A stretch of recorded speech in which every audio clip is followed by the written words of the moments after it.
Good morning বন্ধুরা, কেমন আছো সবাই? আশা করি সবাই ভালো আছো। এখন বাজছে 10:30, রান্না বসিয়ে দিয়েছি। তো দেখাচ্ছি কী কী রান্না করছি।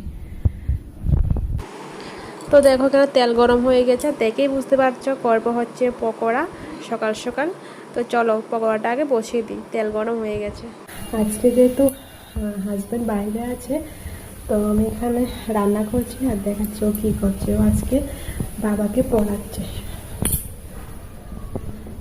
চোখের দেখা চুপি চুপি।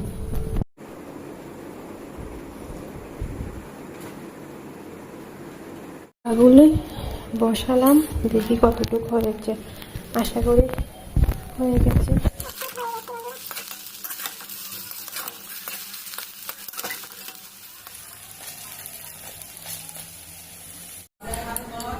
আজকে না অনেকগুলি কাপড় ভেজানো আসবে, তো বাড়িতে আছে, কিছু ও ধোবে, কিছু আমি ধোবো। তারপর অনেকগুলি কাপড় দেখাই তোমাদেরকে।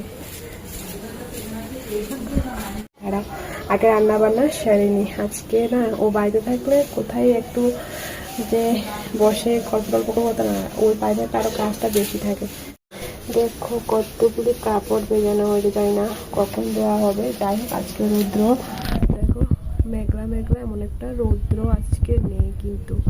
তো যাই হোক দেখা যাক।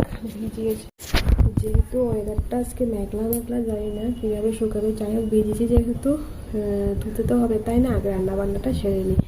তো বরমশাই এখন চা খাচ্ছে। কটা বাজে জানো? 10:30 উপরে বাজে। চলো ওকে পকোড়া দুটা দিয়ে দিই, চার সাথে খাবে। তো দেখো বন্ধুরা, ওর জন্য নিয়ে নিয়েছি পকোড়া। কিছু এখনও সবগুলো হয়নি, যেগুলো হয়েছে, যেহেতু সকালে তো ব্লগ করা হয় না, ভাবে ছোটো ছোটো ব্লগ তোমাদের সাথে এবার থেকে একটু একটু শেয়ার করার চেষ্টা করবো। তো চলো ওর জন্য নিয়ে নিয়েছি পকোড়া, ওকে দিয়ে আসি। ওর চা শেষ হয়ে যাচ্ছে।